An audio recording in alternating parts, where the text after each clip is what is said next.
And that was to destroy East Coast rap. And what I mean by that, and I know people gonna be like, yo, Gene is out of his mind and everything like that. Check this out, brother. In the moment, it just felt like, what? Like, is this fun for him? Is this a test? We've heard whispers, pieced together theories, and sat through endless debates about who really wanted Tupac gone. Now something new has landed, and it's coming from someone who says he was in the room. Gene Deal, who once worked as Diddy's bodyguard, has gone on the record with revelations so raw they cut through decades of silence. According to Deal, the tension between Diddy and Tupac went far beyond industry rivalry or coast-based posturing.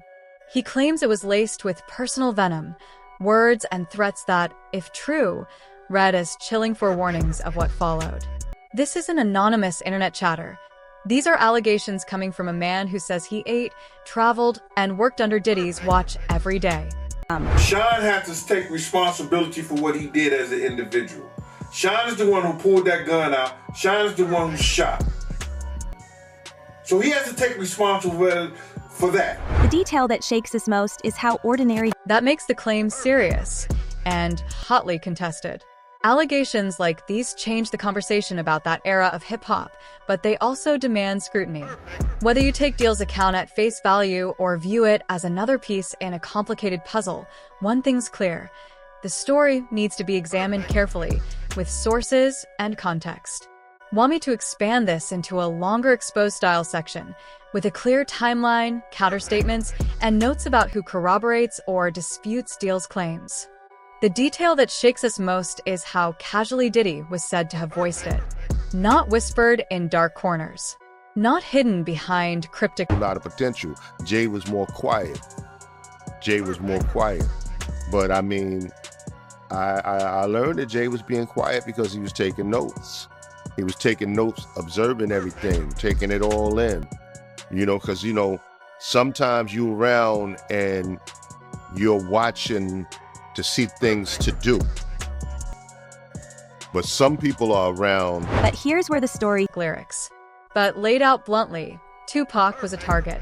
And when you layer that with what's resurfacing in court records, transcripts where Diddy's name appears tied to bounties, payments, and his rage over hit up, the puzzle starts to click together in ways that are difficult to ignore. This wasn't just a rap beef. It wasn't just East Coast versus West Coast.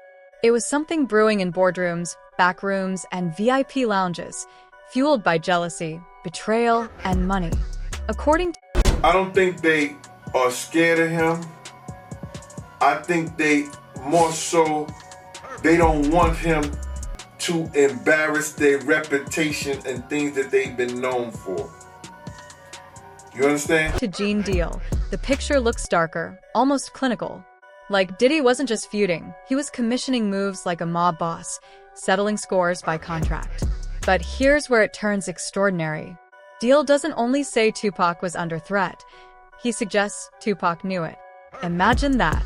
A man at the peak of fame, his music reshaping the culture, while he constantly looked over his shoulder knowing someone with reach and resources wanted him gone.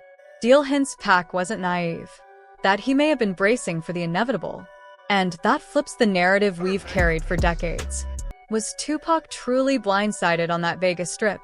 Or had he already begun plotting a way to slip the noose tightening around him? The whispers don't stop at talk of a hit. They spiral into something stranger. That Tupac staged his own exit.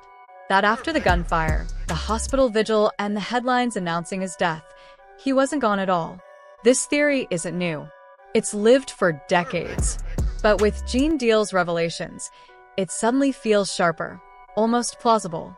If Pac knew Diddy's circle wanted him erased, what choice did he have but to escape the only way a star of his magnitude could? By faking the ending everyone expected? Look closer at his final hours in Las Vegas, and the details grow suspicious. Why wasn't Pac wearing his bulletproof vest?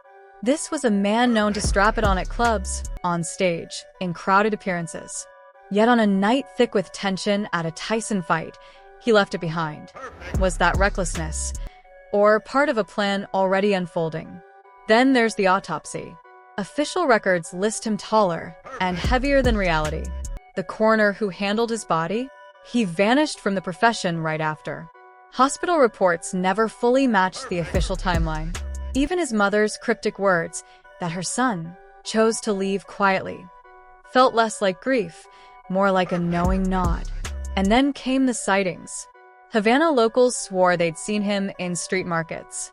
Independent investigators posted photos of a man in his 40s with eyes that looked all Drops messages from a distance. Interestingly, we haven't seen the indictments yet. There's been some time lag.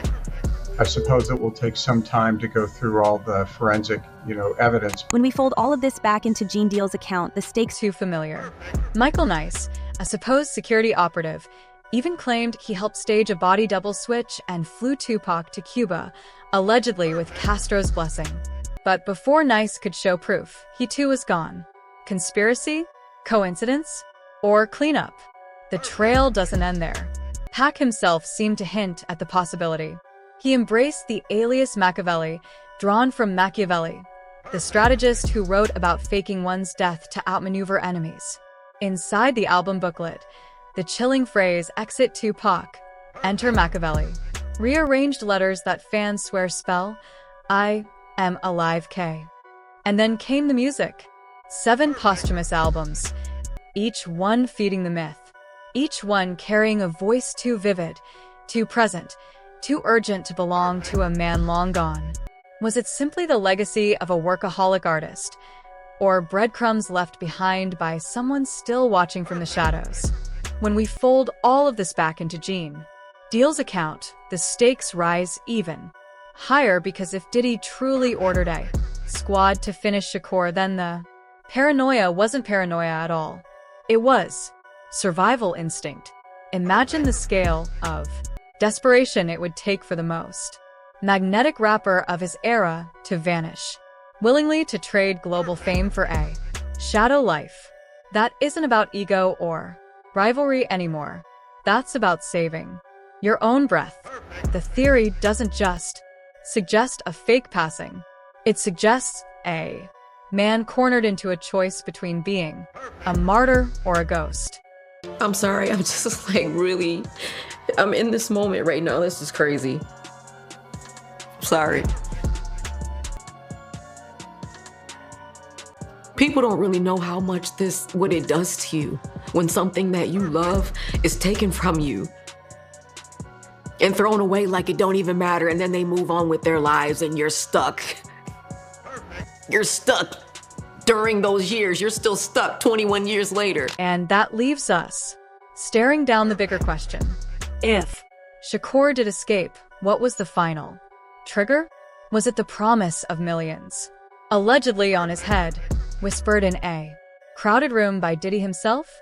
Was it the constant shadow of the Crips, the Bloods, the record label feuds that had already claimed too many? Or was it something we still haven't uncovered, buried deep in those sealed files, those police interviews, those court documents, now naming Diddy almost 50 times in connection with the plot? One thing is clear: if Gene Deal is telling the truth, we are not just looking at a tragic feud. We're looking at a calculated strike, a betrayal that forced Shakur into the most extreme decision of all. And if that decision was to walk away from everything, then what we thought we knew about September 1996 might be nothing more than the opening scene of a much stranger story. Gene Deal's revelations are just the beginning. What has surfaced since he spoke out feels like the missing chapters in a book that's been Jay-Z got his whooped by his sister-in-law on camera. What's her name? Solange. You got it. The feds ain't step in and do nothing.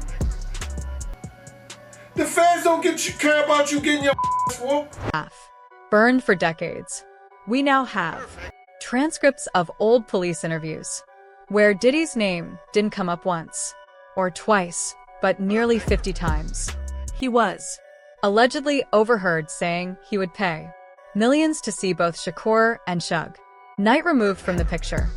That kind of number doesn't sound like industry beef. It sounds like business. The kind of business where reputations, empires, and lives are on the line.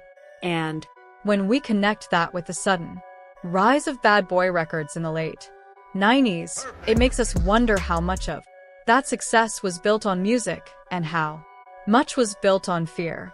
I'm sorry. I'm INT.